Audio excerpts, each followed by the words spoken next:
The auction house smelled of dust and dying flowers, and the quiet desperation of people selling things they loved.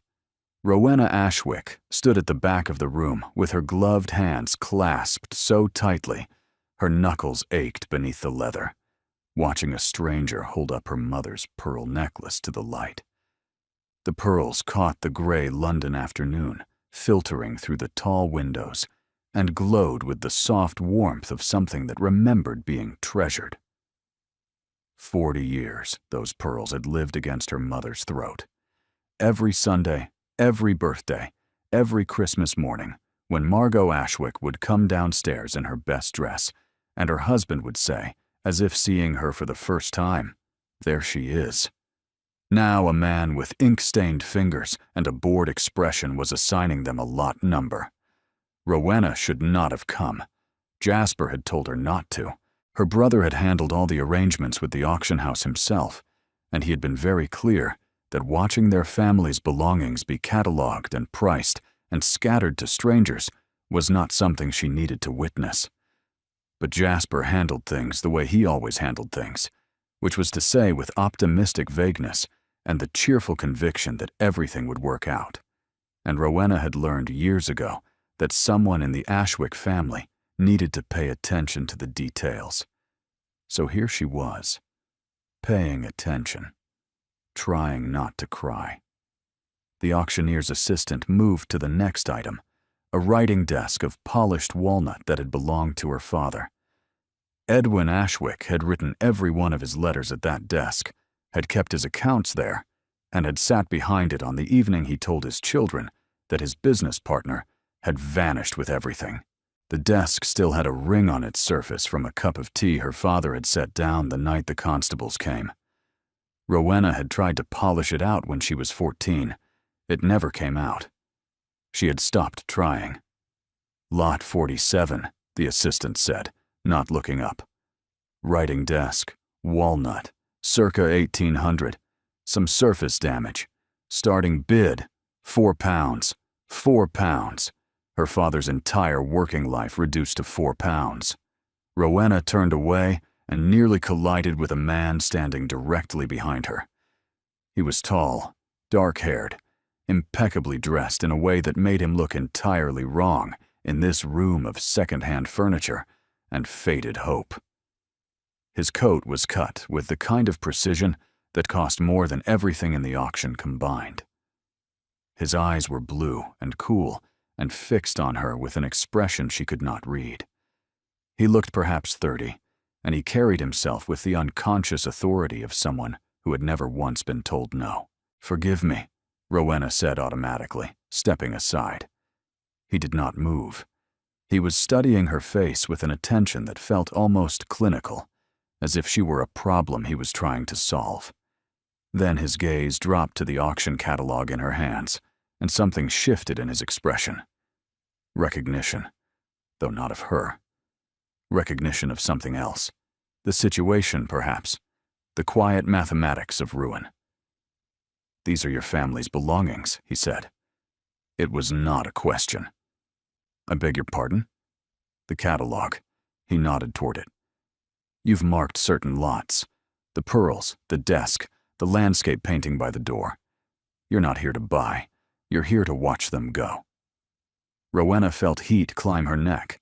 The observation was precise and delivered without cruelty, which somehow made it worse. Cruelty she could have deflected. Accuracy left her nowhere to hide. "I don't believe we've been introduced," she said, letting frost enter her voice. "We haven't." His gaze returned to her face. "But I know who you are, Miss Ashwick." The use of her name stopped her cold. She had never seen this man before in her life. She was certain of it. She would have remembered. "You have the advantage of me, sir." "Caius Wyndham," he said, as if the name should mean something. It did. It meant everything. Wyndham, the Duke of Thornfield, one of the wealthiest men in England, and, more relevantly, the man whose family had once owned the Ashwick estate. The Wyndhams had sold the land to Rowena's grandfather 60 years ago in a transaction that everyone in society knew about and no one discussed, because the details were complicated and the implications were worse. Except that Rowena's father had spent his final years insisting the original sale had been fraudulent, that the land had been entailed through a maternal line the Wyndhams had quietly erased from the records, and when Edwin Ashwick had tried to prove it, his business partner had disappeared with every document that mattered. Her father had died, still believing he was right. The world had dismissed him as a ruined man chasing conspiracies, and now his daughter was standing in an auction house, watching his furniture be sold, face to face with the grandson of the man he'd accused. "Your Grace," Rowena said carefully, "I was not aware you frequented auction houses." "I don't." He glanced around the room with an expression that confirmed it. "I came to find you." The words landed like a stone in still water. Rowena felt every nerve in her body go taut. "I cannot imagine why. Because I have a proposition, and I'm told you're the only person in London stubborn enough to be useful to me." Rowena stared at him. The sheer presumption of the statement left her momentarily speechless, which she suspected was intentional. Men like Caius Wyndham did not say things by accident. They deployed words the way generals deployed cavalry, with precision and an expectation of immediate effect.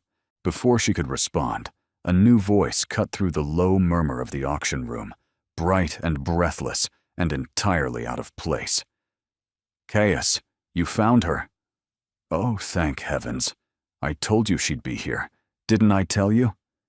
A young woman appeared at the Duke's elbow, perhaps 19 or 20, with the same dark hair, but none of his composure. She had the look of someone who found life genuinely delightful and could not understand why everyone else insisted on being so serious about it. She seized both of Rowena's hands before anyone could manage introductions. "You must be Miss Ashwick. I'm L'Oreal, his sister. Please ignore everything about his manner. He's appalling with people, but he means well underneath all that frost. Usually. Sometimes. The point is, we need your help." "L'Oreal," the Duke said, in the tone of someone who had said that name in exactly that tone several thousand times before. "Don't L'Oreal me. You've been circling this for weeks. Just tell her." The Duke's jaw tightened almost imperceptibly.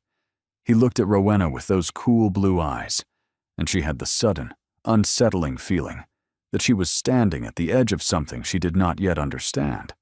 "My grandmother, the Dowager Duchess, has decided I must marry this season.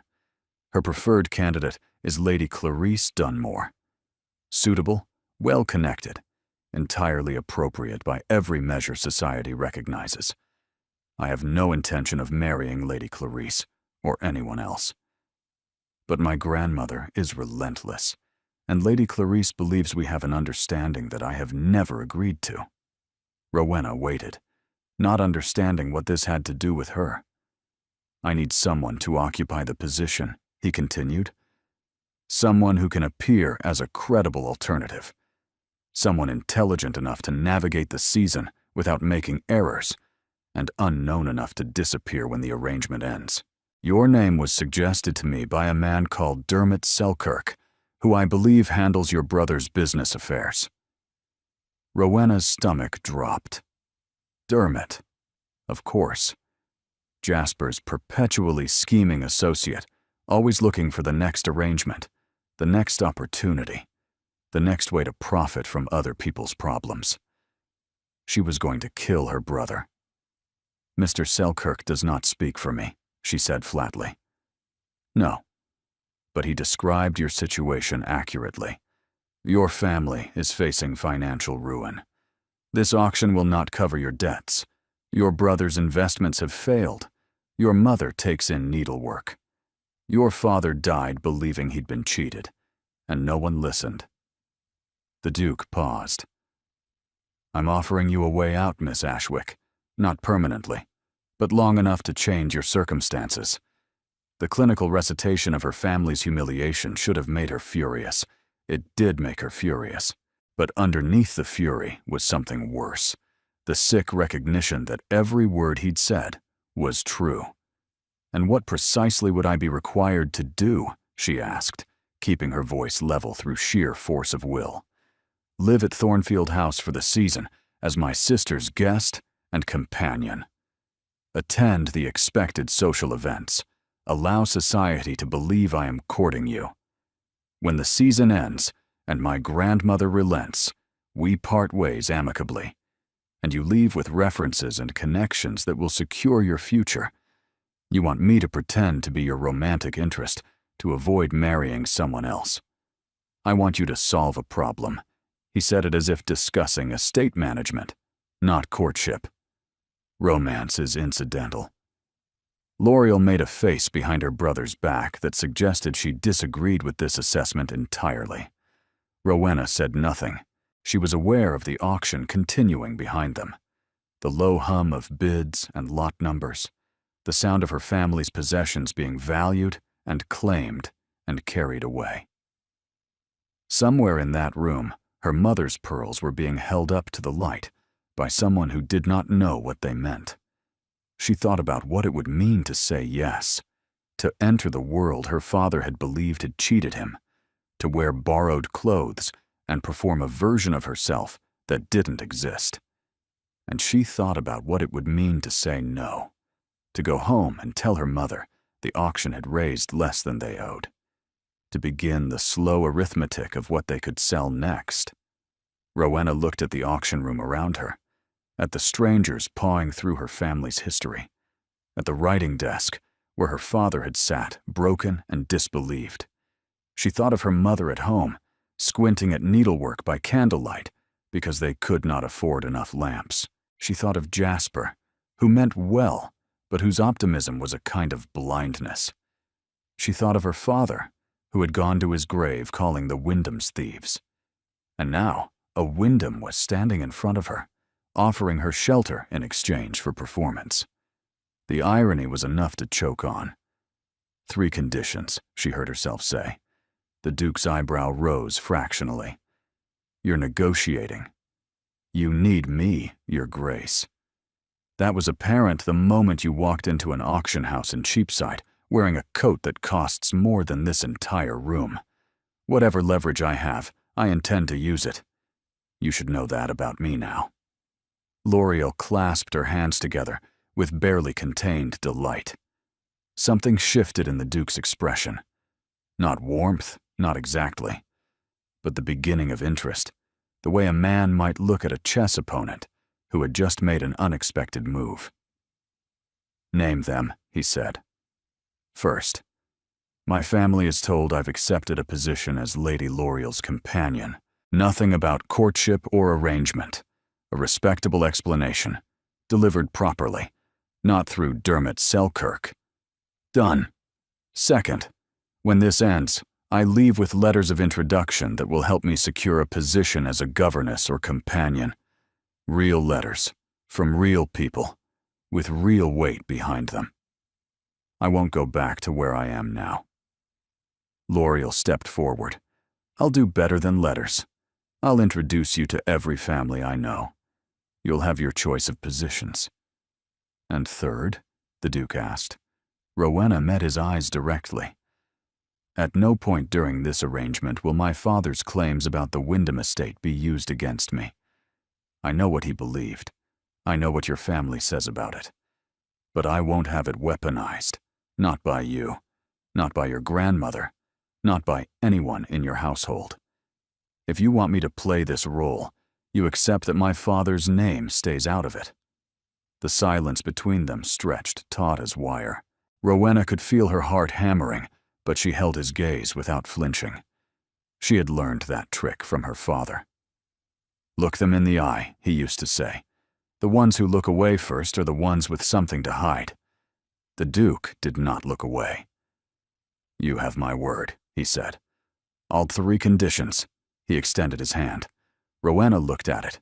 Long fingers, strong grip, the hand of a man who controlled vast estates, and answered to no one except, apparently, a grandmother he could not outmaneuver. She took it. His grip was firm and brief, and when he released her, the auction room felt different. Smaller, somehow, as if the walls had drawn in around a decision she could not take back. "The carriage is outside," L'Oreal said, already moving toward the door. "We can collect your things this afternoon and have you settled at Thornfield House by evening." "This afternoon," Rowena repeated. "My grandmother moves quickly," the Duke said. "We need to move faster." Rowena looked one last time at the auction room, at the pearls, at the desk, at the landscape her father had loved. Then she turned her back on all of it and followed a Duke and his sister out into the gray London street. She did not know yet what she had agreed to. She only knew that for the first time in years, the ground beneath her feet felt less like sinking and more like the beginning of a fall, fast and terrifying, and aimed at something she could not yet see. And somewhere behind her, in the auction room she had just left, her father's writing desk was sold to a stranger for £6, £2 more than the starting bid. She did not hear the gavel fall, but she felt it, the way you feel a door close in a room you will never enter again. The carriage was the most beautiful enclosed space Rowena had ever occupied, which was precisely the problem. She sat on upholstered velvet the color of midnight, watching London pass through windows framed in polished brass, and tried to reconcile the last 2 hours with the rest of her life. This morning she had been counting stitches and pennies over her mother's mending basket. Now she was riding through Mayfair in a Duke's private carriage, while his sister chatted beside her as if they had known each other for years. Caius sat across from them, silent, his gaze fixed on the streets outside. L'Oreal filled the silence for both of them. "You'll need everything," L'Oreal was saying, ticking items off on her fingers. "Morning dresses, walking dresses, evening gowns, 3 ball gowns at minimum, gloves, slippers, shawls. I'll send word to Madame Renaud this afternoon. She's extraordinary. She once made me a gown in 2 days for the Pemberton Assembly when I spilled claret on my original." "This is too much," Rowena said, the words escaping before she could frame them more diplomatically. "Nonsense. You're my companion for the season. Appearances must be maintained. It's not the appearances that concern me, it's the cost." L'Oreal waved a hand, as if cost were a concept she had heard of, but never personally encountered. "Caius is paying for everything. He can afford it. He owns half of Derbyshire." Caius, the Duke said quietly, without looking away from the window, would prefer not to be discussed, as though he were absent. Then Caius should contribute to the conversation, instead of brooding attractively against the squabs. Rowena almost smiled. Almost. But the weight of what she had just done pressed too heavily for humor to take hold. She folded her hands in her lap and watched the houses grow larger and grander as the carriage moved deeper into Mayfair, each one a monument to the kind of wealth that made her family's ruin feel not just painful, but obscene. When the carriage stopped, her breath left her. Thornfield House was not merely large, it was a statement. Cream stone and tall windows, a columned entrance that rose 2 stories, wrought iron railings that gleamed as if someone polished them every morning, which, Rowena realized, someone almost certainly did. Servants appeared before the carriage door was fully open, hands reaching, voices murmuring, the entire household moving with the oiled efficiency of a machine designed to serve. "The blue guest suite," the Duke told the housekeeper, a thin woman with steel-gray hair and an expression of permanent competence. "Have it prepared immediately. Miss Ashwick will also require a lady's maid." "Of course, Your Grace." The housekeeper's eyes flicked to Rowena. Brief assessment. No judgment visible. "I'll send Nell up directly." The entrance hall alone was larger than the Ashwick cottage. Rowena stood on marble floors and looked up at a ceiling painted with clouds and classical figures, and felt, with absolute certainty, that she was a fraud. Every step she took in this house would be a lie. Every conversation, every smile, every moment she pretended to belong would be another thread in a deception that would eventually unravel and leave her exactly where she started, only with the added humiliation of having briefly pretended otherwise. "Your rooms," L'Oreal said gently, taking her arm. "Come, I'll show you." The blue guest suite was named for the pale silk wallpaper that covered every surface, the color of a winter sky just before snow. The bed was enormous, canopied in cream linen, piled with pillows that looked like they had never been disturbed. A writing desk stood by the window, smaller than her father's, but made of wood so fine it seemed to glow. The attached sitting room had its own fireplace, already lit. It was the most beautiful room Rowena had ever seen, and it made her want to weep. A knock at the door. A young woman entered, perhaps Rowena's own age, with copper-colored hair pulled back under a cap and an expression of nervous friendliness. "Miss Ashwick, I'm Nell. I've been assigned as your lady's maid." She held up a tray. "I brought tea. And some of Cook's shortbread. I thought you might be hungry, what with everything being so sudden."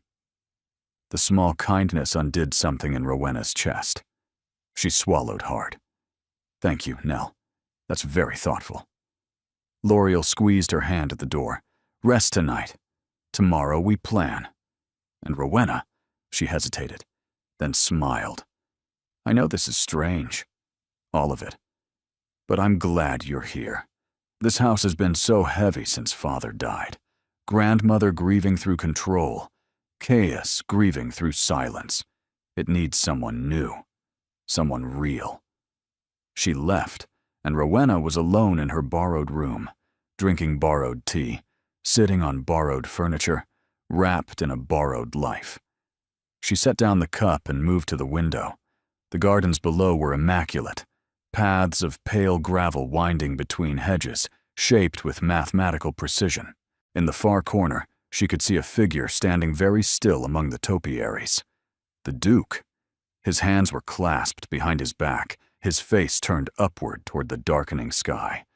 He looked like a man standing guard over something he had already lost. Rowena turned away from the window, unpinned her hair, and climbed into a bed softer than anything she had ever imagined.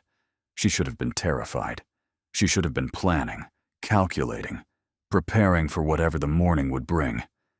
Instead, she lay in the dark and thought about the way the Duke had said your father's claims, as if the words were a door he had deliberately closed.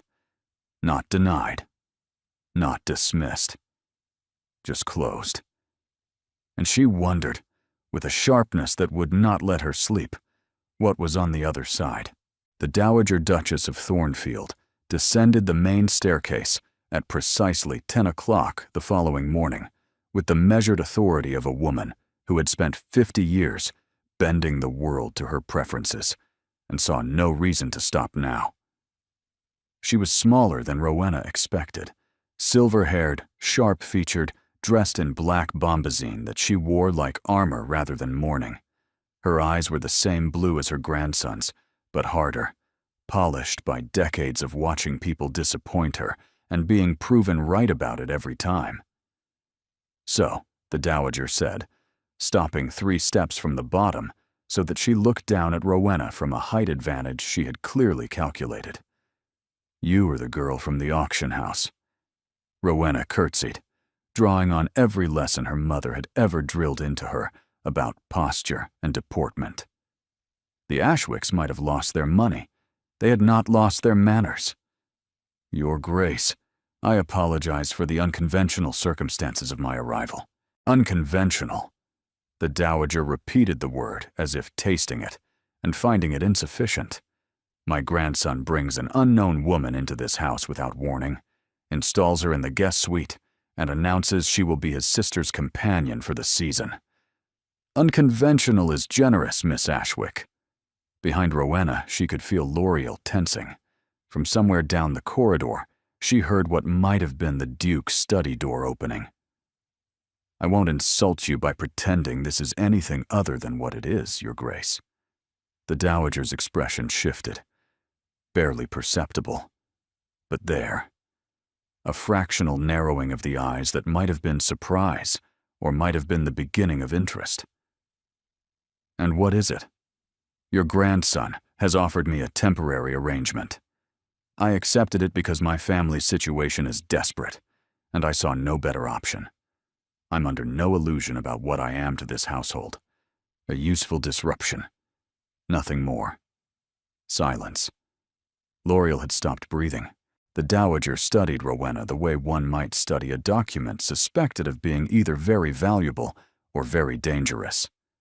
"Come with me," the Dowager said. "Alone." She led Rowena to a small sitting room at the back of the house, furnished in dark green silk and heavy mahogany. The door closed behind them with a sound like a verdict. "Sit," the Dowager said, pointing to a chair positioned directly across from her own, close enough that there would be nowhere to hide. Rowena sat. She folded her hands in her lap and waited. "Tell me who you really are." It was not a request. It was a command issued by a woman who had spent a lifetime receiving answers. Rowena considered, for exactly 1 second, the option of evasion. Then she discarded it.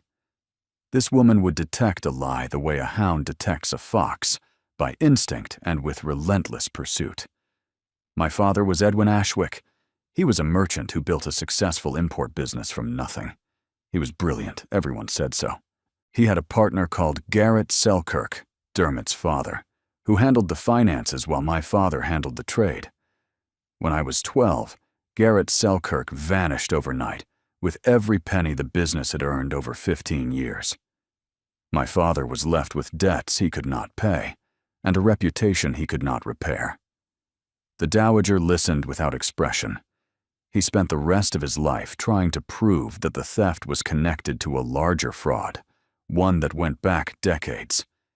He believed that the land his family had purchased from your family 60 years ago had been sold under false pretenses, that the entailment records had been altered, that the Ashwicks had paid for something the Wyndhams had no legal right to sell. "And do you believe that?" the Dowager asked, her voice giving nothing away. Rowena met her eyes. "I believe my father was an honest man who spent his life chasing a truth no one wanted to hear. Whether he was right about the details, I cannot say. But he was not mad, and he was not a liar, and I will not sit in your house and pretend otherwise. Not even for shelter." The Dowager was silent for a long time. Outside the window, a clock struck the quarter hour. When she finally spoke, her voice had lost its interrogative edge and taken on something more complex. "Your father's accusations caused my family considerable difficulty," she said. "My late son, Caius's father, spent years dealing with solicitors and counterclaims and the whispering of people who found the story entertaining. It took a toll on his health. He was never a strong man." Rowena's stomach tightened. "I'm sorry for that, Your Grace. My father never intended to cause harm. He only wanted the truth acknowledged." The truth. The Dowager said the word carefully, as if it were something breakable. "Let me tell you what I see, Miss Ashwick. I see the daughter of a man who accused my family of fraud, sitting in my house, wearing a dress that has been mended 3 times at the sleeve, accepting my grandson's protection. If I were inclined toward suspicion, I might call that a strategy. If you were inclined toward fairness," Rowena said, her voice quiet but steady, "you might call it desperation. I did not seek your grandson out. He found me. I did not ask for this arrangement. He offered it. And I accepted it because the alternative was watching my mother's pearls sold to strangers and going home to tell her there was nothing left." Something moved behind the Dowager's eyes. Not softness exactly. This woman did not appear to traffic in softness. But recognition, perhaps. The acknowledgement of one form of strength by another. "My grandson does not want to marry," the Dowager said abruptly, changing direction. He has not wanted anything since his father died. He manages the estates, attends Parliament, fulfills every obligation his title demands, and feels nothing while doing it. He is perfectly competent and perfectly empty. Do you understand what I'm telling you? Rowena hesitated. You want him to marry because you want him to feel something again. The Dowager's jaw tightened.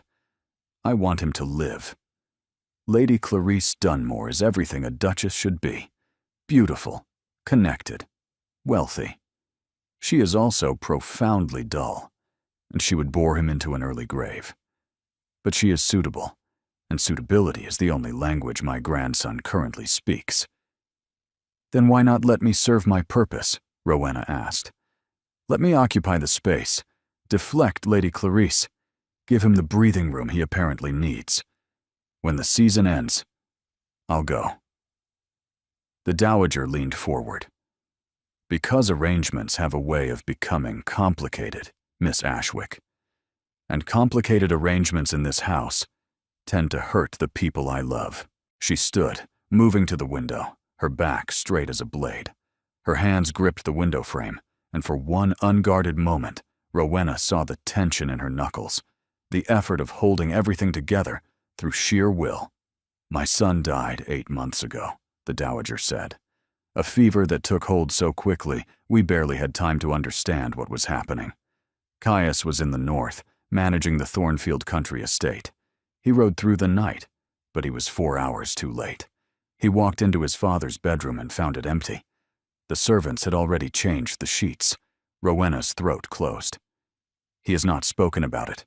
Not once. Not to me, not to L'Oreal, not to anyone. He simply absorbed it the way he absorbs everything, silently and completely, and continued functioning as if nothing had changed. But everything changed. The Dowager turned back, her expression restored to its usual severity. But Rowena had seen what lay beneath it, and she would not forget. I will not oppose your presence in this house, the Dowager said. You have spine, which is more than most of the vapid creatures my grandson encounters. But understand this clearly.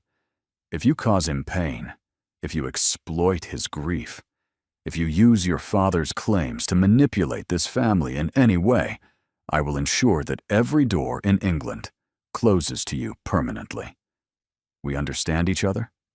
Perfectly, Your Grace. The Dowager nodded once and moved toward the door. Then she paused, one hand on the frame. Your mother's pearls, she said. Lot 12 in the auction catalog. My agent purchased them yesterday on my instructions. They will be returned to you before the end of the week.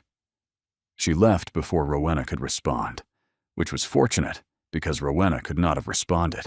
She stood in the green sitting room with her hand pressed to her mouth and tears running down her face, shaking with the force of an emotion she could not name, gratitude and grief and confusion and the dawning, terrifying realization that nothing about this arrangement was going to be as simple as she had told herself it would be.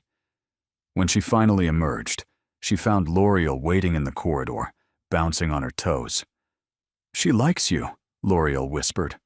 I can tell because she made you cry. She only bothers making people cry when she thinks they're worth the effort.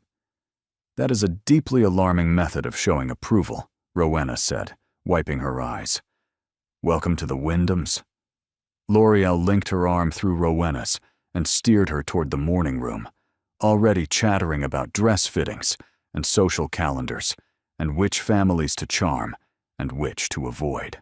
Behind them, through the sitting room window, Rowena caught a glimpse of the Duke in the garden again, standing in exactly the same spot as last night, his hands behind his back, his face turned toward nothing. Not performing his duties, she thought, borrowing the Dowager's phrase. Not really here. She wondered what it would take to reach him, and then she told herself firmly that it was not her concern. This was temporary. A transaction. A performance with a predetermined ending. She repeated the word as L'Oreal led her deeper into the house, into the borrowed life that was already beginning to feel less borrowed and more like something she might, against every rational instinct, begin to want. Temporary, she told herself, but even she did not believe it. The first 4 days at Thornfield House passed in a blur of silk and strategy. L'Oreal had commandeered the operation with the focus of a field marshal. Madame Renaud arrived on the second morning with 2 assistants and enough fabric samples to furnish a small theater. Rowena stood on a low platform in the morning room, while the modista circled her with measuring tape, murmuring observations in accented English that seemed directed at no one and everyone simultaneously. "Good bones," Madame Renaud said, pinning a length of dove-gray muslin against Rowena's shoulder. "Excellent carriage. You hold yourself like someone who was taught to stand properly and never forgot. The sapphire silk for the Latimer ball, I think. It will make her look like she has always belonged in rooms like these." "She has," L'Oreal said from the settee, where she was surrounded by fashion plates. "She just hasn't had the wardrobe to prove it." Rowena said nothing. She was thinking about her mother, who had drilled deportment and elocution into both her children with the quiet ferocity of a woman who understood that grace was the one thing poverty could not take from you. Between fittings, L'Oreal coached her. The Latimer ball was in 6 days. The intelligence she supplied was precise and delivered with the cheerful ruthlessness of someone who found social warfare genuinely entertaining. Lady Hartwell is an ally. Her husband served with our father in Parliament, and she's sentimental about the family. Flatter her garden. She's obsessed with her roses. Lord Edgerton is harmless, but we'll talk about his horses for an hour if you let him. Cut him off after 10 minutes by mentioning the weather. The Sinclair sisters are gossips, but not malicious. Feed them something small and true, and they'll leave you alone. And Lady Clarice Dunmore." L'Oreal paused, her brightness dimming by 1 degree. "Lady Clarice is beautiful, rich, perfectly mannered, and she believes she is going to be the next Duchess of Thornfield. Grandmother has been encouraging that belief for months. Clarice's mother and grandmother were close friends. The families have always assumed the match would happen eventually. When you walk into that ballroom on Caius's arm, you are not simply arriving. You are detonating an expectation that has been building for a generation.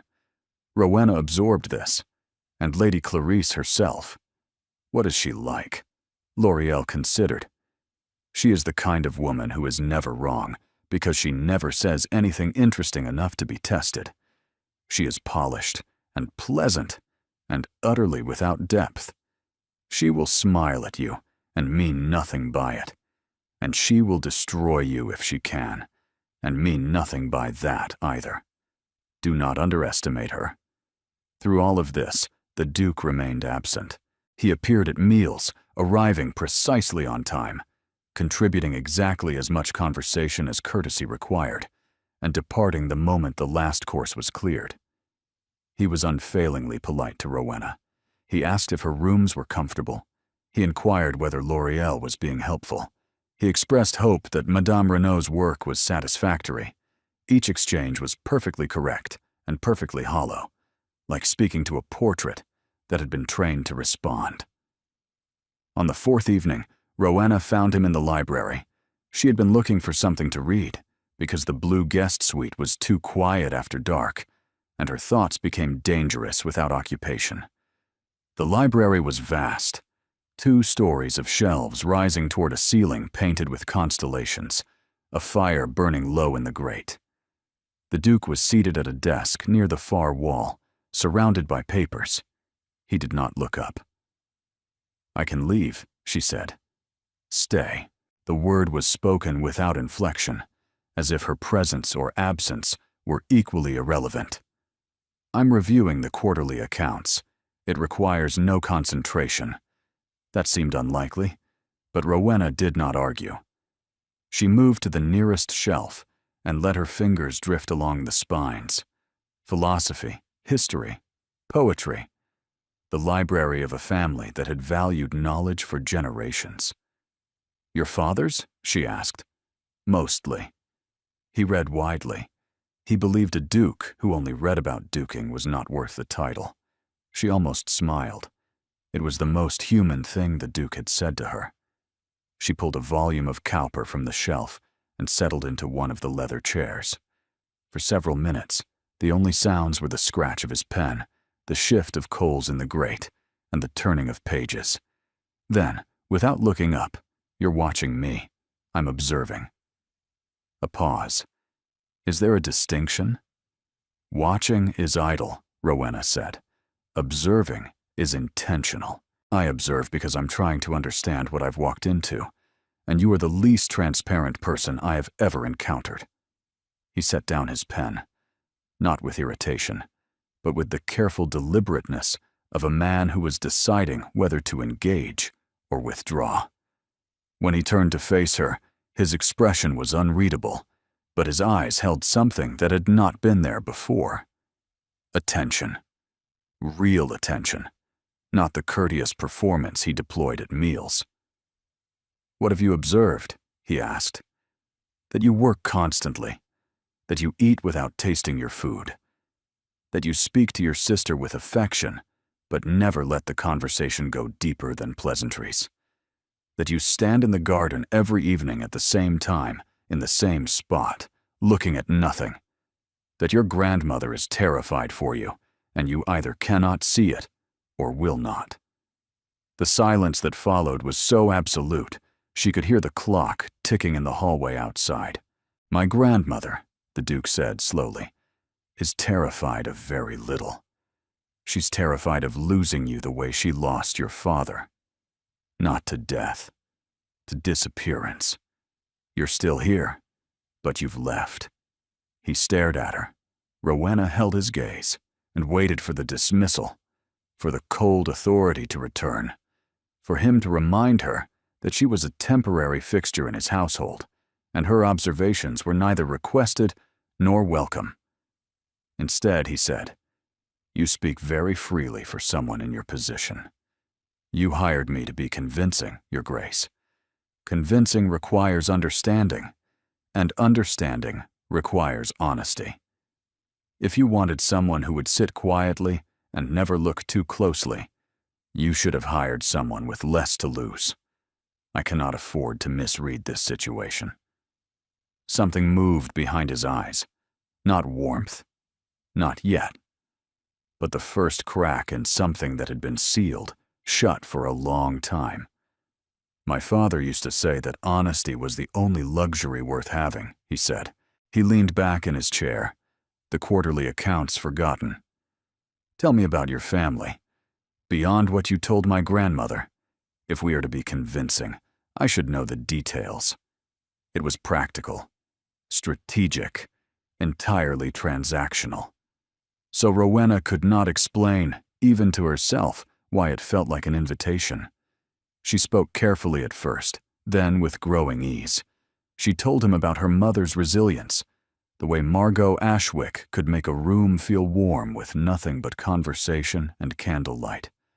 About Jasper's unshakable optimism, how he woke every morning believing today would be the day something finally worked. About her father's brilliance, the way Edwin Ashwick could look at a shipping manifest and see patterns no one else could see, and how that same brilliance had turned inward after the betrayal, becoming obsession, becoming the endless chase for proof that no one wanted him to find. She did not mention the entailment. She did not mention the fraud claims. She held to her third condition like a rope over a chasm. The Duke listened without interrupting. When she finished, the fire had burned to embers, and the library was lit only by the 2 candles on his desk. "Your father sounds like a man who deserved better than he received," the Duke said. The words were simple. They were also the first time anyone outside her family had spoken about Edwin Ashwick without pity or dismissal, and they hit Rowena with a force she was not prepared for. "Thank you," she said quietly. He nodded and returned his attention to the ledger, but the dismissal felt different now. less like a wall, and more like a door that had been opened 1 inch and left ajar. "The ball is in 2 days," he said without looking up. "We should discuss what to expect. You'll be introduced as L'Oreal's companion and friend. I'll ask you to dance the first waltz. We'll be seen speaking throughout the evening, enough to suggest interest, but not enough to invite scandal. And Lady Clarice?" His pen stopped. "She'll be there. My grandmother will see to that. You should expect questions, judgment, and possibly open hostility. I've survived worse than hostility, Your Grace."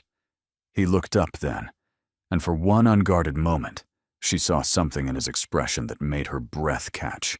Not admiration, not exactly, but recognition. The look of a man who had just discovered that the person across from him was more than he had calculated for. "Yes," he said quietly. "I expect you have." Rowena left the library carrying the Cowper volume and a feeling in her chest that she could not name. It sat below her ribs like a second heartbeat, persistent and warm and entirely unwelcome. "This is temporary," she reminded herself on the stairs. But the word was beginning to sound less like a fact and more like a prayer she was losing faith in.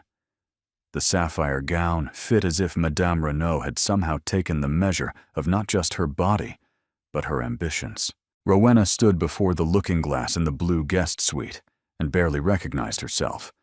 The silk caught the candlelight and held it, shimmering with every breath. Nell had arranged her dark hair in a style that was elegant, without being elaborate, pinned with a single silver comb that L'Oreal had pressed into her hands that afternoon, with the words, "It was my mother's," and she would have wanted someone to actually wear it instead of keeping it in a drawer. The pearls were at her throat. Her mother's pearls, returned by the dowager's agent 2 days ago in a velvet box with no note attached. Rowena had held them for a long time before putting them on, feeling the weight of everything they carried. Her mother's laughter, her father's pride, the life they had lost, and the strange, borrowed life she was living now. "You look beautiful," Nell said from behind her, then caught herself. "I mean, you look very suitable, miss. Very appropriate."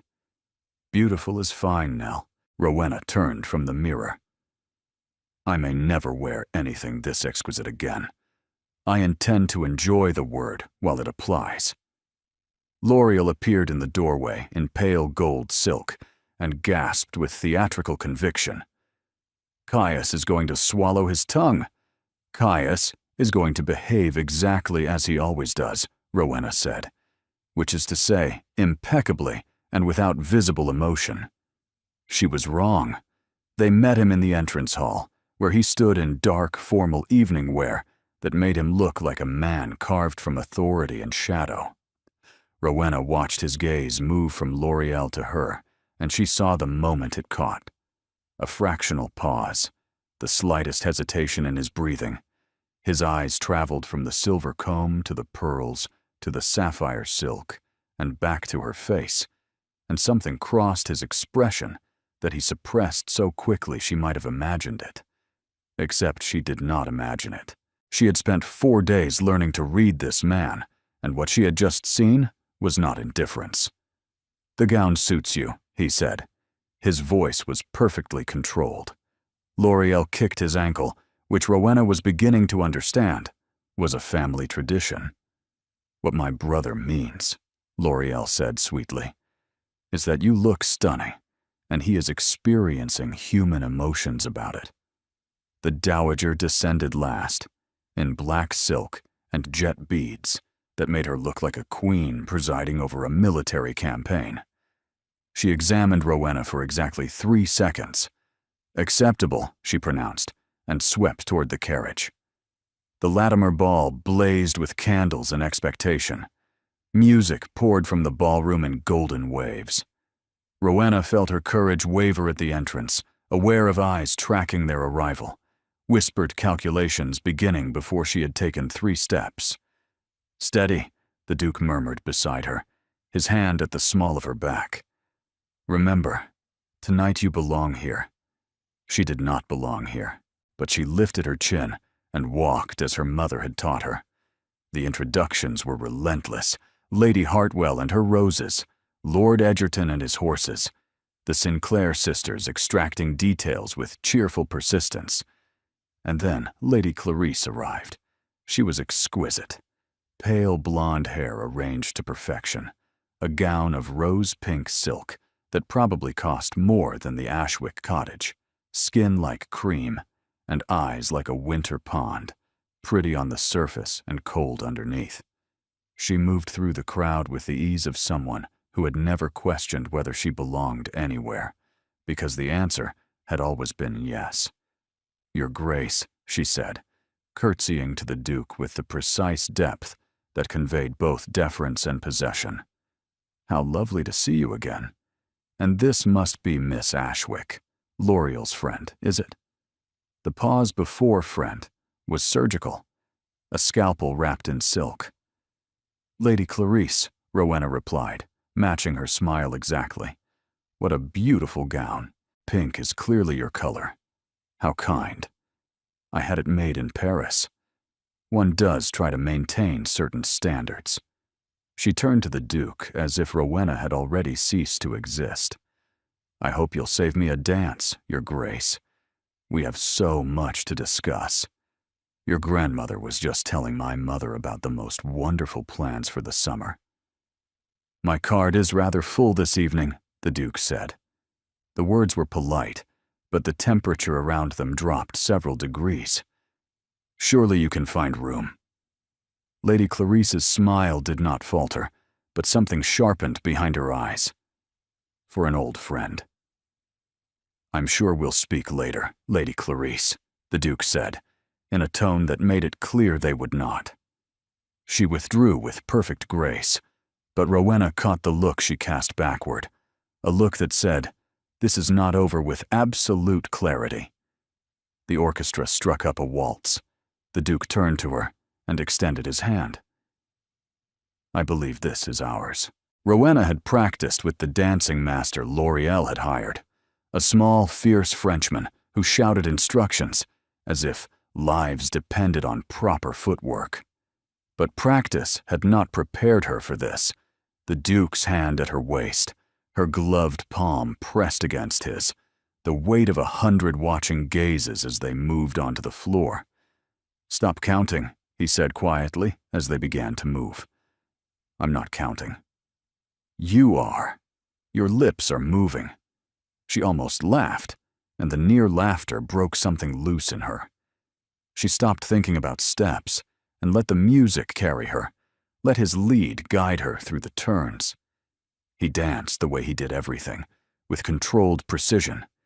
But there was something beneath the control tonight, a tension in his hand at her waist, an awareness in his eyes that had not been there before. They moved together with a fluency that surprised them both. The room blurred, the candles streaked. For a few suspended minutes, there was nothing but the music and the motion and the strange, frightening intimacy of moving in perfect unison with someone who was supposed to be a business arrangement. "Everyone is watching," she whispered. "Good," he said. "That's the point." But his hand tightened at her waist as he said it, and the gesture felt nothing like strategy. The waltz ended. He released her with precise formality, bowing over her hand. "Thank you for the dance, Miss Ashwick. The pleasure was mine, Your Grace. They were performing." She knew that. He knew that. Everyone watching knew that. But when his fingers left hers, she felt the absence like a small, private wound. And she saw, just for an instant, the same flicker of loss cross his face before the mask slid back into place. The rest of the evening unfolded in careful maneuvers. L'Oreal stayed close, whispering guidance. The Duke remained within sight, not hovering, but watchful. When Lord Egerton cornered her, the Duke appeared with a murmured apology and an invented introduction. During the supper dance, they spoke of books. "Cowper or Wordsworth?" he asked. "Cowper for truth, Wordsworth for beauty. They rarely overlap. And tonight? Which do you need?" Tonight I feel as though I'm reading someone else's story and trying to guess how it ends." Something softened in his expression. "Perhaps you should stop guessing and start writing it yourself." Before she could respond, the dowager materialized with Lady Clarice in tow, her expression suggesting that she had not entirely abandoned her original plan, despite her promise not to oppose Rowena's presence. "Caius, you really must dance with Lady Clarice. She has been waiting all evening." The Duke looked at his grandmother, then at Lady Clarice, whose smile was bright and expectant, and edged with something harder underneath. Then at Rowena. "I'm afraid my card is full, grandmother. Surely one dance. For propriety's sake. Propriety would suggest that I dance with the companion I arrived with, not the woman I have repeatedly declined to court." The silence that followed was devastating. Lady Clarice's smile did not break, but it froze, and behind the freeze, Rowena saw real hurt, quickly buried. The dowager's eyes went flat with displeasure. "Of course," Lady Clarice said, her voice perfectly even. "Perhaps another time." She turned and walked away, and the crowd parted for her like water around a stone, and Rowena understood with sudden, uncomfortable clarity that Lady Clarice Dunmore was not simply a rival. She was a woman who had been told her entire life that this man would be hers, and she was watching that promise crumble in public, one dance at a time. Rowena almost felt sorry for her. Almost. She avoided the Duke for 2 days after the ball. It was not difficult.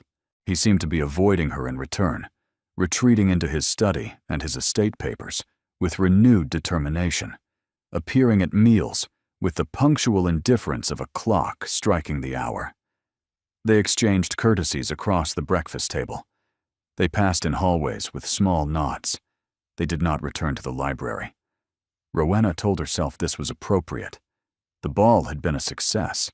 Society was speculating. Lady Clarice had been publicly set aside. The arrangement was functioning exactly as designed. So why did the distance feel wrong? On the third morning, Dermot Selkirk arrived. He was shown into the morning room, where Rowena was attempting to read a novel L'Oreal had recommended, though she had been rereading the same paragraph for 15 minutes. "Miss Ashwick," Dermot said, bowing with an ease that suggested he'd practiced the gesture in a mirror. "You're looking remarkably well." "Wealth agrees with you." She closed the book. "Mr. Selkirk, I've been expecting you." He settled into a chair without being invited, which was characteristic. Dermot was perhaps 5 years older than Rowena, sharp-featured and quick-eyed, with the perpetual expression of a man calculating odds. His father had stolen the Ashwick fortune and vanished. Dermot had spent the years since trying to distance himself from that legacy, while simultaneously deploying the same talent for opportunism, just aimed at smaller targets. "Your brother sends his regards," Dermot said, "and his gratitude. Whatever the Duke is paying for this arrangement, Jasper considers himself well compensated." Rowena's jaw tightened. "How much, Dermot?" "I beg your pardon." "How much did my brother receive for offering me up to the Duke of Thornfield? I want the exact figure." Dermot had the grace to look uncomfortable, though only briefly. It was less an offering and more a mutual introduction. "Jasper mentioned your family's situation to me. I mentioned it to certain contacts. The Duke's people were already looking for someone with specific qualities. Educated, presentable, unconnected to society. You fit the requirements." "I fit the requirements," Rowena repeated flatly, "like a horse meeting auction specifications. I wouldn't put it quite so." "Yes, essentially. But look at the result. You're living in Mayfair, wearing sapphire silk, attending balls. In 3 months, you'll have connections that could set you up for life." He was not wrong. She hated that he was not wrong. "I need you to deliver something to my mother," she said, producing a sealed letter from her book. "And actually deliver it, Dermot. Don't get distracted by a more profitable errand along the way. You wound me. I know you. Take the letter. And tell Jasper I want to see him before the week is out. We need to discuss what he's agreed to on my behalf." Dermot took the letter and stood, pausing at the door. "For what it's worth, Miss Ashwick, I didn't do this to hurt you. Your father and mine had their differences, but I've always thought you deserved better than what life handed you. Then stop profiting from my circumstances and start acting like it."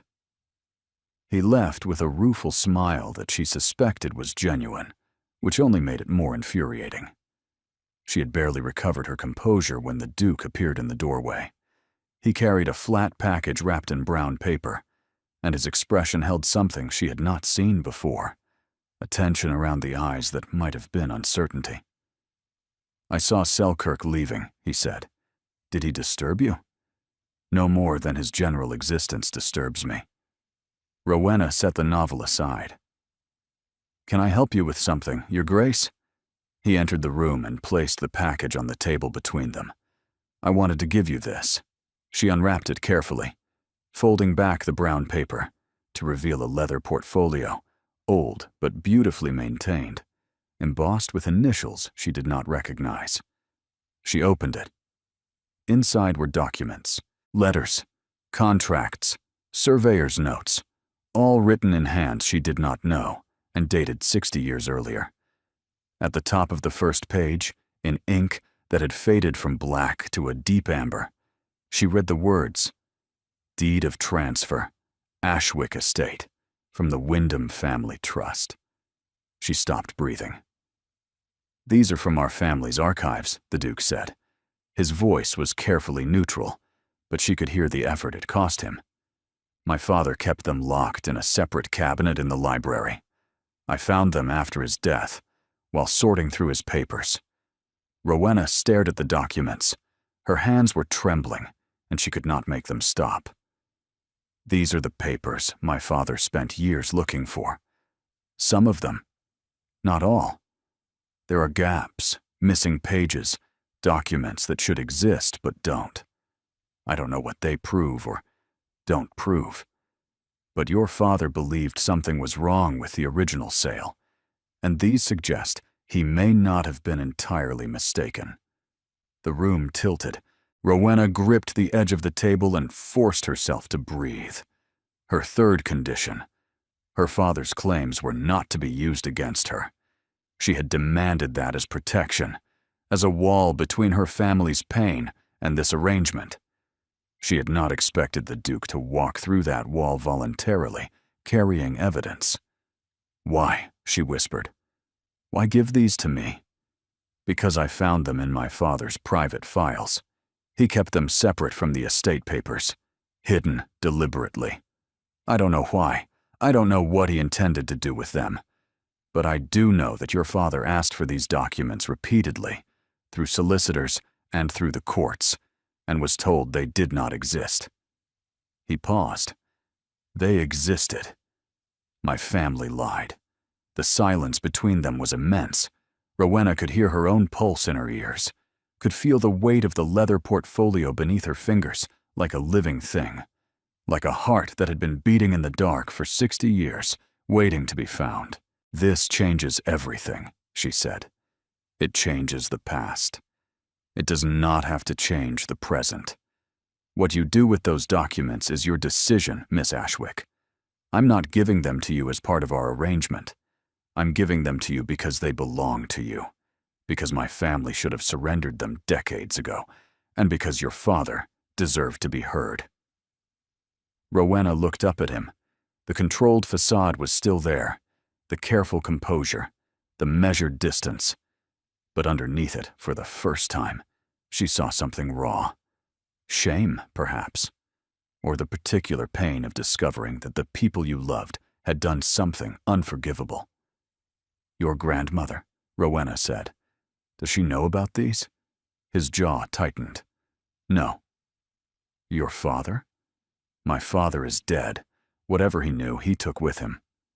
They looked at each other across the morning room, and Rowena felt the entire architecture of their arrangement shift beneath her. This was no longer a transaction. This was no longer a performance. A man she had agreed to pretend to love had just handed her the means to destroy his family's reputation, freely and without conditions, because he believed it was right. She closed the portfolio carefully and pressed her palm flat against the leather. "Thank you," she said, and meant it more than she had ever meant anything. He nodded once, turned, and left the room quickly, as if staying would cost him something he could not afford to spend. Rowena sat alone with the documents and the ruins of her certainty, and tried to remember that this was supposed to be temporary. The word had never felt more like a lie.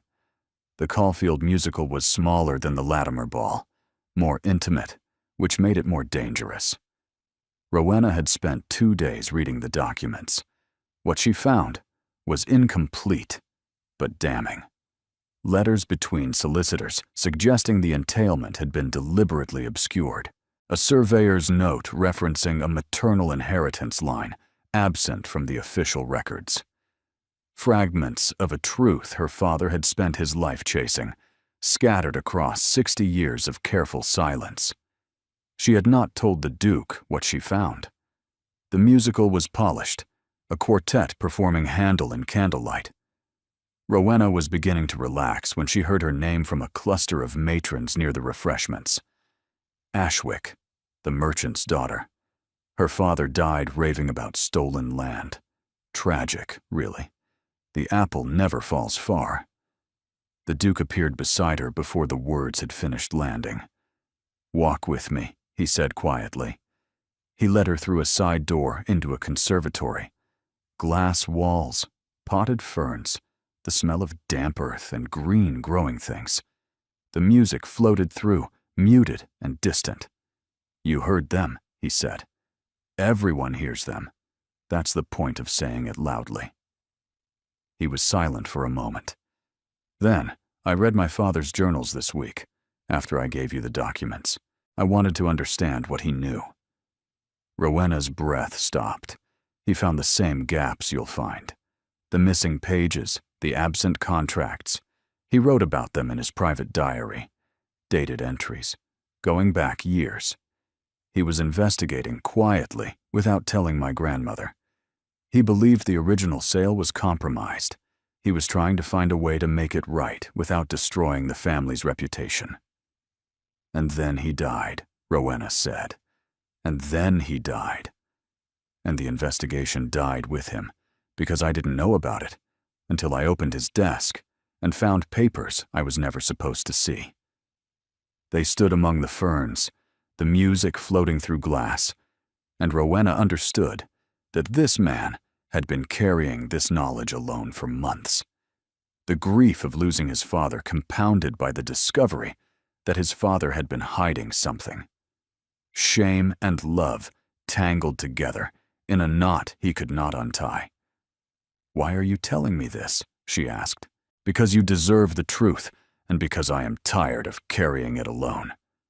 He turned to face her, and his expression was stripped bare.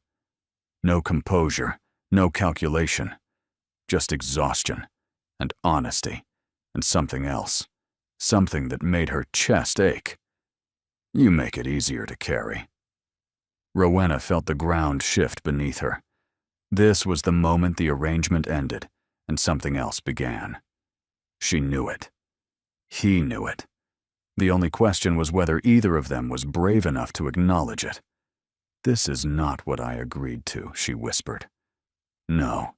His voice was rough. "It isn't. I was supposed to be temporary." He stepped closer. His hand rose to her face, hesitated, then settled against her cheek with a gentleness that undid her completely. "You were never going to be temporary. I think I knew that the moment you told me to my face, that I was the least transparent person you'd ever met. No one has spoken to me honestly in 8 months. You walked in and refused to do anything else." She should have stepped back. She should have reminded them both of the terms, the boundaries, the carefully negotiated conditions that were supposed to protect them from exactly this.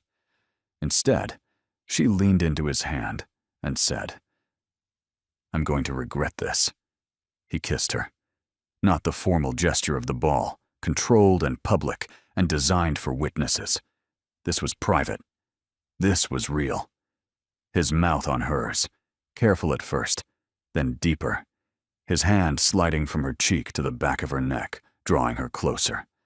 She gripped the lapels of his coat and felt the world narrow to the warmth of him and the impossible, terrifying certainty that nothing about her life would ever be the same. When they broke apart, breathing unevenly, reality reassembled itself around them in sharp fragments. "Tomorrow," he said. "Come to the library after breakfast. We need to discuss what happens next." Before she could answer, the conservatory door opened, and L'Oreal appeared, breathless and flushed. "There you are. Lady Clarice is looking for you, Caius. And Rowena, Mrs. Hartwell wants to discuss her roses again. I think she's genuinely trying to befriend you, which is either wonderful or alarming." They followed L'Oreal back to the drawing room, and Rowena tried to compose her expression into something that did not broadcast what had just happened between the ferns. She failed. She could feel it in the way her lips still tingled, in the way her hands would not stop trembling, in the way every nerve in her body was singing a song she had not asked to learn. Everything had changed, and everyone was watching. The library conversation never happened. Rowena came downstairs the next morning to find the breakfast table occupied by the Dowager, L'Oreal, and Lady Clarice Dunmore, who sat in a chair that should not have been hers, with the serene confidence of a woman who had been invited. She had not been invited by the Duke. The Dowager's expression made that clear enough. This was strategy, the old woman playing her final card. "Miss Ashwick," Lady Clarice said pleasantly. "How lovely. I was just telling the Dowager about the most wonderful dinner my mother is planning. An intimate gathering, just close friends of the family. We do so hope the Duke will attend." The word family landed with deliberate weight. Rowena was not family. She was a disruption, a temporary arrangement in a borrowed dress. Before Rowena could respond, the Duke entered. He saw Lady Clarice and stopped in the doorway. His expression, which had been open, almost alive, the most human she had seen it, shuddered instantly. "Lady Clarice," he said, "I wasn't aware we were expecting guests." "Your grandmother was kind enough to invite me for breakfast," Lady Clarice said. "I hope you don't mind. We have so much to discuss about the upcoming season. Mother is quite eager to formalize certain arrangements." The word formalize was a blade wrapped in silk. "There are no arrangements to formalize," the Duke said, his voice flat. "I have made my position clear, Lady Clarice." Repeatedly, the Dowager set down her teacup with a sound like a full stop. "Caius," she said, "sit down." He did not sit. He stood in the doorway, and Rowena watched the battle play out across his face, grief and duty and anger, and something new, something that looked like the beginning of defiance. "I will not marry Lady Clarice," he said. "I will not marry anyone my grandmother selects for me, based on suitability alone. I have spent 8 months doing everything that was expected of me, managing the estates, attending Parliament, performing the role of Duke with the precision this family demands. But I will not perform a marriage, not to someone who makes me feel nothing." The silence was catastrophic. Lady Clarice's composure held, but only just. A faint color rose in her cheeks, and Rowena saw her fingers tighten around her teacup until the knuckles went white. The Dowager turned to Rowena. Her expression was ice. "This is your doing. I have done nothing, Your Grace, except what was asked of me. You have done exactly what I warned you not to do. You have made him hope. And hope, in a man who is still drowning in grief, is the cruelest thing you could have offered." The words struck with surgical precision because they were not entirely wrong. "You are a merchant's daughter," the Dowager continued. "Your father spent his last years accusing this family of theft. Your brother profits from your presence here. You have no fortune, no position, no future that does not depend on our continued charity. And now, my grandson believes he is in love with you because you are the first person who has looked at him since his father died and seen a man instead of a title. Each sentence was a nail driven through the exact center of every fear Rowena carried. "You're right," Rowena said. The room went still. "You're right about all of it. I don't belong here. I never did. My father's accusations, my family's circumstances, my entire presence in this house, it's all exactly as irregular as you say. And you're right that I've made him hope. I didn't mean to, but I did." She stood, and her voice was steady only because she had spent a lifetime learning to hold herself together in rooms where she was unwelcome. "I'll leave today." "Rowena," the Duke said, his voice cracking on her name. She did not look at him. If she looked at him, she would not be able to leave, and she had to leave because the Dowager was right. Every word of it. She was a merchant's daughter in a borrowed dress in a borrowed house, and the longer she stayed, the more damage she would do to a man who had already lost too much. She went upstairs and packed. She left the sapphire gown, the dove gray silk, the silver comb, every beautiful thing that had never really been hers. She kept only her mother's pearls and the leather portfolio of documents. She wrote one letter to the Duke and placed it on the writing desk. "Your Grace, I am returning to my family. This arrangement has served its purpose, and I believe it is best for everyone that it ends before more harm is done. Please do not look for me. Yours, Rowena Ashwick," Nell cried. L'Oreal was not told until after Rowena had gone, which was a cowardice she acknowledged and accepted. She climbed into the hired carriage and watched Thornfield House grow smaller through the rear window until it disappeared behind a corner, and with it, every impossible thing she had allowed herself to want. Home smelled of bread and soap and the particular quiet of a house where hope had been rationed for years. Margot Ashwick embraced her daughter without questions, which was its own form of kindness. Jasper arrived that evening, guilt and relief competing across his features in equal measure. Her father's empty chair sat in the corner of the parlor where it always sat, still bearing the impression of the man who had occupied it. 3 days passed. Rowena mended stockings, swept floors, read to her mother in the evenings. She did not open the leather portfolio. She did not think about the Duke, except constantly in the spaces between every thought, like a heartbeat she could not quiet. On the 4th day, Dermot Selkirk knocked at the door.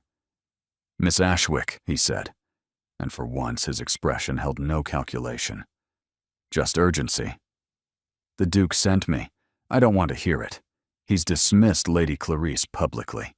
Told his grandmother he will not marry for suitability. He's been locked in his study since you left, refusing meals, refusing visitors. L'Oreal says she's never seen him like this. Then he'll recover. Dukes recover. They have the resources for it." "He's also done something else," Dermot said carefully. "He's contacted a solicitor about your father's documents. He's opening a formal investigation into the original land sale, at his own expense, against his own family's interests." Rowena went very still. "He said to tell you," Dermot continued, "that the truth matters more than the title, and that your father was right." The kitchen was silent. Margot Ashwick stood in the doorway, wiping her hands on her apron, her eyes bright with tears she would not shed. "Your father spent 20 years trying to be heard," Margot said softly. "And this man you're running from is the one who finally listened. I'm not running." "You're hiding, Rowena. There's no shame in being afraid. But there's grief in letting fear make your choices." Rowena looked at her mother, at Jasper, who for once said nothing, at the empty chair where her father had sat, night after night, surrounded by papers no one would read, fighting a battle no one believed in. "One conversation," she said to Dermot, "and then I'm done." He nodded, and something in his expression suggested that he did not believe the second part of that sentence any more than she did. The carriage was waiting. Rowena put on her coat and walked out of the cottage and into the uncertain light of a London afternoon, carrying nothing but her mother's pearls and the leather portfolio and the terrifying suspicion that she was about to do something irreversible. Thornfield House was the same and entirely different. The servants greeted her with startled warmth. Nell appeared at the top of the stairs and burst into tears. L'Oreal came flying down the corridor and seized her in an embrace so fierce it nearly knocked them both to the floor. "You came back," L'Oreal said, half laughing and half crying. "He's been impossible. Absolutely impossible. He won't eat, he won't sleep, he just sits in the library with those wretched account books and pretends he's functioning. Where is your grandmother?" "In her sitting room, pretending none of this is happening," which is her way of acknowledging that she was wrong without actually saying the words. "And Caius?" "Library," L'Oreal said. "Where else?" The library door was closed. Rowena stood before it for a long moment, her hand on the handle, feeling the weight of everything that waited on the other side. She opened the door. He was standing by the window, not sitting, not working, just standing, the way she had seen him in the garden that first night, his hands behind his back, his face turned toward the fading light. He looked wrecked, unshaven, coatless, dark circles under his eyes, every line of careful control dissolved into raw exhaustion. When he heard the door, he turned. "Rowena!" Her name in his mouth sounded like the end of something and the beginning of something else. "You came back," he said. Dermot is very persuasive when he's not being infuriating. A ghost of a smile. Then it vanished, replaced by an intensity that pinned her in place. "I need to say something, and I need you to let me finish before you respond." She nodded. He crossed the room to her, took her hands. His grip was shaking, and the tremor undid her more than any words could have, because this man did not tremble. This man controlled everything, his estates, his expression, his grief. And here he was, shaking. "I love you," he said. "I have loved you since you stood in an auction house and negotiated terms with me as if you were my equal, because you are my equal. I have loved you since you told my grandmother the truth about your father, when a lie would have been easier. I have loved you since you sat in my library and told me I was avoiding my grief, because no one else in my life has the courage to say what's real." "Caius," she started. "I'm not finished." He tightened his grip. "I contacted a solicitor. Your father's documents, the gaps in the records, the concealed entailment. I've instructed a full investigation. Whatever the findings are, they will be made public. If your family was cheated, the Wyndham estate will make restitution. I don't care what it costs. I don't care what society says. Your father spent his life fighting for the truth, and he deserved better than to die unheard." Rowena's eyes burned. "You could lose everything. I've already lost everything that matters once. When my father died, when I arrived 4 hours too late, and the sheets were already changed." He drew a ragged breath. "I will not lose you the same way. Not by arriving too late. Not by being too careful, too controlled, too afraid to choose what I actually want. What do you want? You. Here. Not as an arrangement, not as a performance.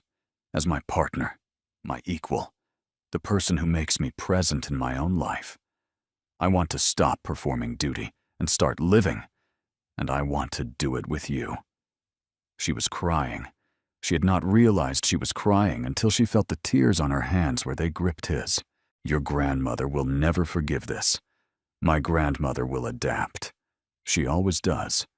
She'll disapprove loudly, and then ensure that everyone who insults you regrets it. That's how she loves. And society? Society can watch. She laughed through the tears, and the sound cracked something open in both of them. "I love you," she said. "I have been trying very hard not to, because loving you was never part of the agreement. But you gave me my father's truth without being asked. You believed him when no one else would. And that," she pressed her forehead to his, "that is worth more than any title or fortune or borrowed dress in existence." He kissed her, and this time there was no conservatory, no glass walls, no audience, just the library, their library, and the fire burning low, and the feeling of two people who had been carrying impossible weights finally setting them down. When they parted, he said, "We need to speak to my grandmother. Now. Now. If we're doing this, we do it properly." They found the dowager in her sitting room, embroidery untouched in her lap, staring at the wall with an expression that suggested she had been rehearsing this conversation for days.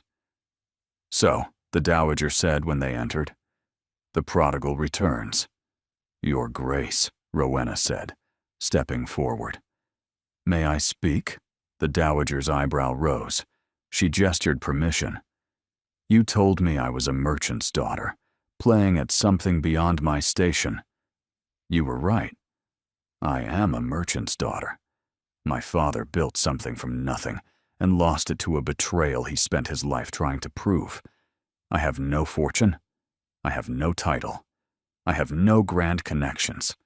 By every measure this world uses, I am unsuitable."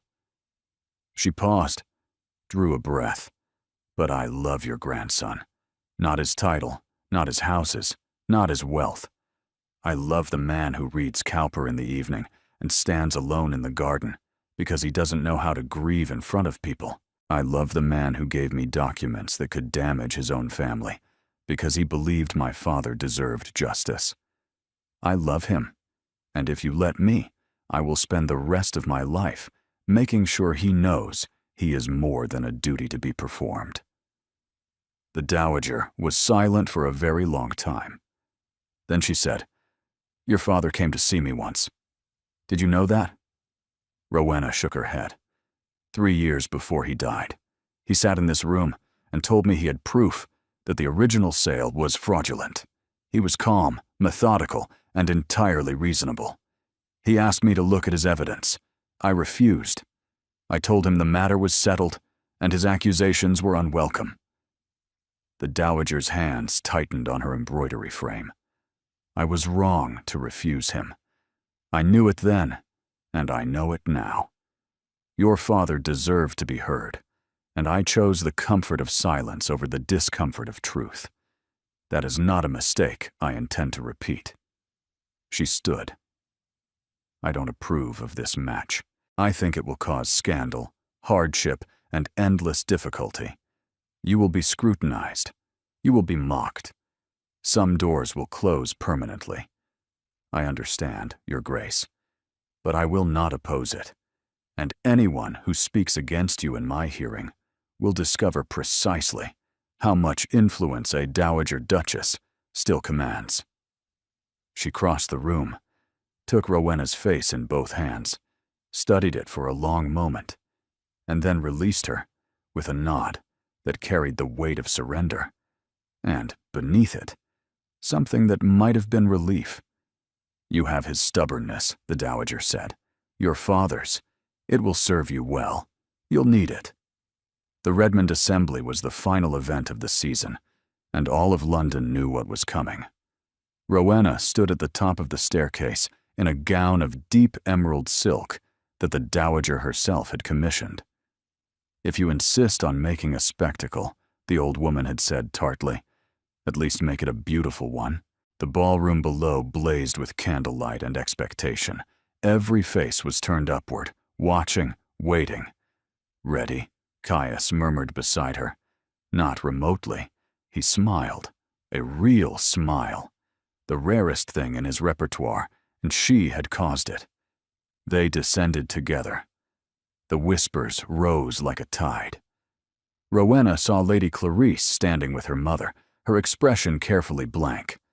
Saw the matrons who had gossiped about her at the musical. Saw Dermot lurking near the refreshments with Jasper, both of them watching with undisguised fascination. The Duke led her to the center of the floor. The orchestra had been playing, but the music faded as the room realized what was happening. Silence spread outward from where they stood, absolute and charged. "Miss Rowena Ashwick," the Duke said, his voice carrying across the hushed ballroom. "You walked into my life through an auction house and refused to be anything other than exactly who you are. You challenged me. You frightened me. You made me want to be present in a life I had been sleepwalking through. You are the bravest person I have ever known, and I am done pretending that what I feel for you is an arrangement." He reached into his coat and produced a ring, a sapphire flanked by diamonds, the Thornfield betrothal ring that L'Oreal had whispered about with reverent excitement. He dropped to one knee. The ballroom gasped as a single organism. "Will you marry me? Not because it's suitable, not because it's expected. Because I love you, and I choose you, and I want the rest of my life to begin now." Rowena looked down at him, at the Duke of Thornfield, on his knees, before 600 witnesses, offering her everything his title commanded and everything his heart contained. She thought of her father, who had spent his life asking to be believed. She thought of her mother, who had taught her to stand as if the ground were honored to hold her. She thought of every door that had closed, every whisper she had endured, every moment she had been told to know her place. "Yes," she said. Her voice rang clear across the silent room. 1,000 times. "Yes." He stood and kissed her in front of everyone. The crowd erupted, applause and gasps and scandalized murmurs colliding in a wave of sound that crashed over them both. When they parted, Rowena caught the dowager watching from the edge of the ballroom. The old woman's expression was complicated: disapproval and resignation, and pride, and, unmistakably, a single tear tracking down her lined cheek before she brushed it away with imperial efficiency. She nodded once. It was enough. 6 months later, Rowena stood in the Thornfield House library with a solicitor's letter in one hand and her father's portfolio in the other. The investigation was complete. The findings were definitive. The original entailment had been valid. The maternal inheritance line had been deliberately obscured by Wyndham solicitors 60 years ago to facilitate a sale that should never have occurred. The Ashwick family's claim to the estate was legitimate. Edwin Ashwick had been right. Rowena read the letter twice, then set it down on the desk, beside a smaller envelope she had found that morning, tucked between the pages of the Cowper volume, the one she had borrowed from this library on her 4th night in this house, and never returned. The envelope was addressed to Caius in his father's handwriting. She had not opened it. She waited. When Caius entered the library that evening, she handed him both the solicitor's letter and the envelope. He read the legal findings first, nodding slowly as if he had expected them. Then he opened his father's letter. "My dear son, if you are reading this, then you have found what I could not bring myself to reveal while I lived. The Ashwick claim is real. I verified it myself years ago through private investigation. I should have made it public. I should have corrected the injustice our family perpetuated. But I was afraid. Afraid of the scandal. Afraid of what it would cost us. Afraid of your grandmother's reaction. I chose comfort over truth, and I have carried that shame to my grave. Do not make my mistake. Do not choose safety when justice is available. The title, the estates, the reputation, none of it matters if it is built on a lie. Be braver than I was. Be the man I should have been. With all my love, your father, Kaya sat down slowly in the leather chair by the fire. The letter trembled in his hands. He knew, Kaya said quietly. All along. He knew, and he couldn't face it. Rowena knelt beside his chair and took his hand. He faced it in the end. He left the evidence for you to find. He trusted you to do what he couldn't. My father was a good man who was afraid of the truth, and your father was a brave man that no one believed. They both deserved better. They sat together in the library, surrounded by books and firelight, and the ghosts of fathers who had failed and loved and tried, in their flawed and human ways, to leave something better behind. After a long time, Caius pulled Rowena into his arms and held her against his chest. "Thank you," he said. "For what?" "For walking into that auction house, for refusing to be quiet, for being brave enough to love someone who had forgotten how." Rowena pressed her face into his shoulder. "You taught me something too," she said. "I spent my whole life believing that my place was wherever other people decided to put me, that I should be grateful for what I was given and never reach for more. You showed me that knowing your place means choosing it, not accepting what the world assigns you, but standing where you belong and refusing to move." Outside the library windows, London hummed with its endless noise and motion. Inside, the fire crackled, and the books kept their patient watch, and the Duke of Thornfield held his Duchess, and wondered how he had ever thought that duty alone could constitute a life. The solicitor's findings were published the following month. The scandal was extraordinary and brief. The Wyndham estate made full restitution to the Ashwick family. Jasper used his share to establish a legitimate shipping concern that, against all expectation, prospered. Margot Ashwick wore her pearls to the ceremony where her daughter became a duchess, and she wept openly, and no one thought less of her for it. The dowager continued to express pointed opinions about propriety, though she also ensured that anyone who slighted Rowena found themselves excluded from every event worth attending. Dermot Selkirk became the family's unofficial consultant for matters requiring discretion.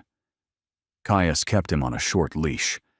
Dermot pretended not to notice, and every year, on the anniversary of their engagement, Caius and Rowena returned to the auction house in Cheapside, where they had first met. They walked through the room together, not buying, not selling, and just standing in the place where everything had begun. And every year, Rowena would find something small, a book, a trinket, a piece of someone else's history, and Caius would buy it for her without being asked, because he understood now what her father had understood all along, that the things we save are the things that save us, and that knowing your place is not about where you stand, it's about who you stand beside. Thank you for being here.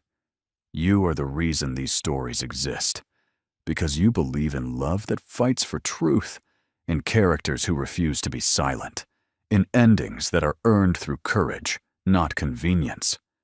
Your presence makes this space warm and welcoming, and I am grateful for every moment you spend with these characters.